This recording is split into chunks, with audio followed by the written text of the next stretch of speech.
SK Electricals, Havells Grandon ஃபேன்கள் இப்போது அதிரடி விலையில். தரமான பொருட்களுக்கு உடனே வாங்க SK Electricals. இந்த சம்மருக்கு cool solution SK Electricals.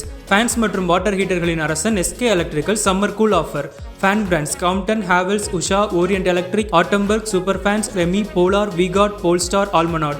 Water heater brands Venus, V-Guard, Rackcold, Evo Smith, Havells அனைத்து முன்னணி பிராண்ட்கள் அவைலபிள்.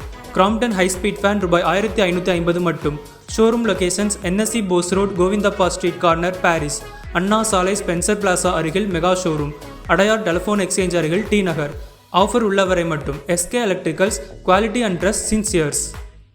தமிழக சட்டசபை தேர்தலுக்கான வாக்குப்பதிவு கடந்த மாதம் 23ஆம் தேதி நடைபெற்றது. வாக்கு எண்ணிக்கை வரும் 4ஆம் தேதி நடைபெறுகிறது. இந்நிலையில் சேலம் நெடுஞ்சாலை நகரில் தங்கி இருக்கும் அதிமுக பொதுச் செயலாளர் எடப்பாடி பழனிசாமியை முன்னாள் அமைச்சர்கள் Velumani, MR Vijayabaskar, C Vijayabaskar, OS Maniyan, KP Munusamy உள்பட பலர் சந்தித்து ஆலோசனை நடத்தினர். விடுதலை சிறுத்தைகள் கட்சித் தலைவர் திருமாவளவன் வீடியோ பதிவு ஒன்றை வெளியிட்டுள்ளார்.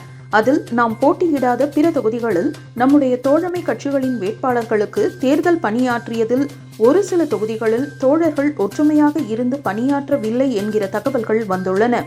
விஜயின் நோக்கம் திமுக ஆட்சியை இங்கிருந்து அப்புறப்படுத்த வேண்டும் என்பதுதான் என்றார். தமிழக வெற்றிக் கழகத்தின் தலைமை ஒருங்கிணைப்பாளரான KA செங்கோட்டையன் கோபியில் செய்தியாளர்களுக்கு பேட்டியளித்தார். அப்போது அவர் கூறுகையில் 2026 தேர்தல் வெற்றி என்பது சரித்திரத்தில் இடம்பெறக்கூடிய வரலாறாக அமையும். இந்தியாவே வியக்கும். இதற்கெல்லாம் வரும் 4ஆம் தேதி பதில் சொல்லும். தமிழகத்தில் முதலிடம் பெறக்கூடியவராக விஜய் திகழ்வார். நாங்கள் 150 முதல் 200 தொகுதிகளில் வெற்றி பெறுவோம் என தெரிவித்தார். மேற்கு வங்கத்தில் மே 4ஆம் தேதி வாக்கு எண்ணிக்கை நடைபெறவுள்ள நிலையில் கொல்கத்தாவில் நாளை முதல் 60 நாட்களுக்கு 144 தடை உத்தரவு பிறப்பிக்கப்பட்டுள்ளது. வாக்கு எண்ணிக்கையின் போது வன்முறை போராட்டங்கள் நடைபெற வாய்ப்புள்ளது என உளவுத்துறை தந்த தகவலை அடுத்து இந்த நடவடிக்கை எடுக்கப்பட்டுள்ளது. கொல்கத்தாவில் மே 3 முதல் ஜூலை 1ஆம் தேதி வரை 144 தடை விதிக்கப்பட்டுள்ளது. வணிக சிலிண்டர் விலை ரூபாய் 993 உயர்த்தப்பட்டது வணிகர்களுக்கு பெரும் அதிர்ச்சியை ஏற்படுத்தியுள்ளது. இதற்கு எதிர்ப்பு தெரிவித்து வரும் 6ஆம் தேதி ஓட்டல்கள் மற்றும் உணவகங்களை மூடப்போவதாக கேரள ஓட்டல் உரிமையாளர்கள் அறிவித்துள்ளனர். சிலிண்டர் விலை உயர்வை மத்திய அரசு உடனே திரும்ப பெற வேண்டும், இல்லாவிட்டால் மேலும் போராட்டங்கள் நடத்தப்படும் என தெரிவித்தனர். அமெரிக்கா, ஈரான் இடையே நிரந்தர போர் நிறுத்தத்திற்காக பாகிஸ்தானில் நடந்த ஆரம்பகட்ட அமைதி பேச்சுவார்த்தை தோல்வியடைந்தது. ஆனாலும் போர் நிறுத்த நீட்டிப்புக்கான அறிவிப்பை ட்ரம்ப் வெளியிட்டார். இந்நிலையில் அமெரிக்காவுடன் மீண்டும் போர் ஏற்படக்கூடும் என ஈரானின் ஆயுதப்படைகள் இன்று எச்சரித்துள்ளன. அமெரிக்கா எந்தவித ஒப்பந்தத்திற்கும் உடன்படவில்லை.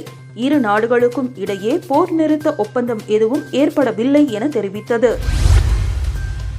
அமெரிக்காவின் டெக்சாஸ் மாகாணத்தில் நிகழ்ந்த சிறிய ரக விமான விபத்தில் அதில் பயணம் செய்த பிக்கிள்பால் வீரர்கள் உட்பட 5 பேர் பலியாகினர்.